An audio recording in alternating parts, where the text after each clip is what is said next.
இன்னைக்கு நம்ம வீடு சம்பந்தமாக பேச போறோம். நிறைய வீட்ல பார்த்தீங்கன்னா, நம்ம உள்ள நுழைஞ்சோனே ஒரு வாசனை நம்ம முகம் சுளிக்கிற மாரி இருக்கும்.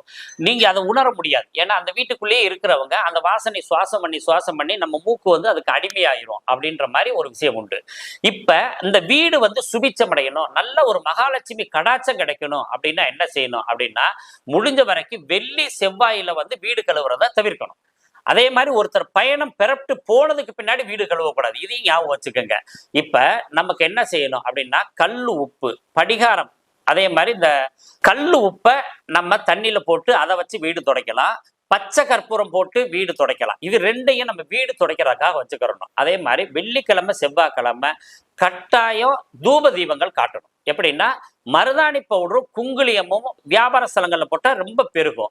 அதே மாதிரி மருதாணி பவுடரும் குங்குளியத்தையும் நம்ம வீட்டுல தூப தீபம் காட்டினோம்னா வீட்டுக்குள்ள மகாலட்சுமி வந்துருவா. அவ்வளவு பெரிய விசேஷம் உண்டு.